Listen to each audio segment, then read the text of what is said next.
welcome to Liddy Talk. Alright, so before I continue, my apologies. I actually was supposed to post these the night after I had posted the other videos, but I haven't been able to keep shit down for the past couple days.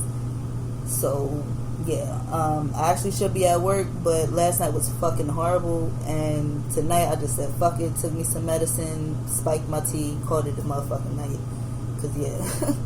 Alright, I don't know why I felt that was gonna help out with a drink like that, but whatever.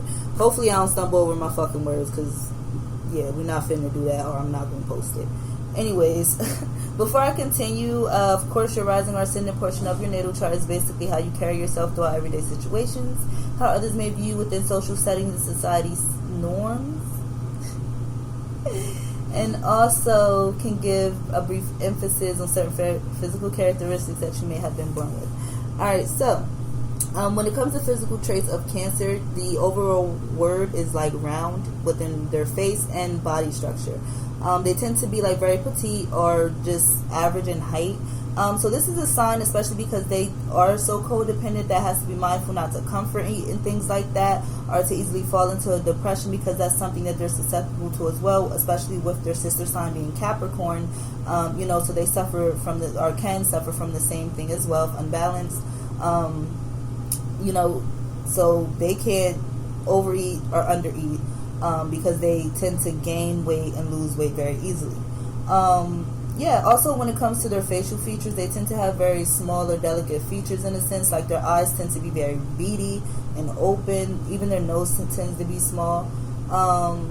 When it comes to like their hair, it either grows in thin. If it's not thin, let's say for example like the masculine energies, they'll have like the little blotchy beard shit or whatever it's called, I don't know. But yeah, I don't know, their hair just grows. Well, I guess that kind of makes sense, because like I said, their sister sign is Capricorn, and they naturally have a tendency of bedhead. Their hair just does what the fuck it wants. So of course Cancer would suffer from the same thing in a sense. Also, fucking I keep saying that's gonna irritate me. I ain't doing this first part over, so y'all gonna have to bear with me. All water signs are very intuitive within their own right, but just in different ways. The Cancer tends to be the most telepathic, so they're the natural mind readers of the zodiac, especially because they're so sensitive and receptive. This is an individual that tends to feel very lonely even in a crowded room. They also rule like family, motherhood, and whatnot, so this is someone that, because all zodiac signs have their wants and needs, this is someone that actually really needs the emotional support from family members and friends. It has to be healthy in order for them to thrive. Also, because they do rule... No, I don't think I said that yet. Alright. I don't think I said that. Because they do rule the breast and the stomach area, naturally they tend to have like large breasts, or if it's a masculine energy, they tend to be very like muscular ab situation going on.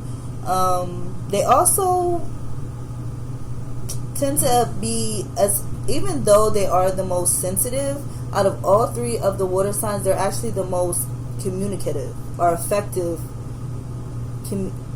communicators. Usually they're very literary based creatures, so this is someone that likes to read. They actually study words, fucking open encyclopedias for fun and whatnot. They just like shit like that, which makes them very witty, as well as sarcastic. They do have a good sense of humor, so they're naturally funny, or tend to be quite comical. They also like to be dependent on. So this is an individual, despite their actions, this is somebody, like, even if they showed you that they're not dependable, if they find out some shit, like, well, why don't you tell me? Why don't you call me? It's like, what? Yeah, but this type of person that really likes to feel like needed. They be like, well, they like to need others. They like to feel needed, so that makes sense. So I guess that it could be a good or bad thing depending on the circumstance.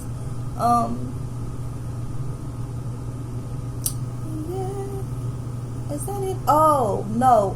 Because they, like I said, they do rule the stomach and the breast. They sometimes can go through issues with not only the reproductive system as far as giving childbirth is concerned, because they do rule motherhood. So this is somebody that can have like childbirth complications, or you know, just stomach issues and digestive issues, stuff like that.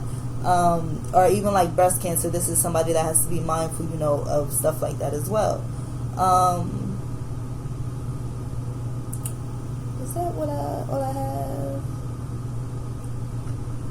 I think that's all I have for Cancer. Oh, no, as far as the feminines are concerned, well, overall, they're ruled by the moon. So whether masculine or feminine energy, they're just super fucking moody. But as far as the feminines are concerned, they usually have like weird PMS symptoms or like weird menstrual cycles or something like that naturally. So hopefully, you know, if you have this, if you have this aspect in a specific placement, I was able to give you some insight about yourself, or just at least inspire for you to look into that portion of your chart a little bit more. Thank you.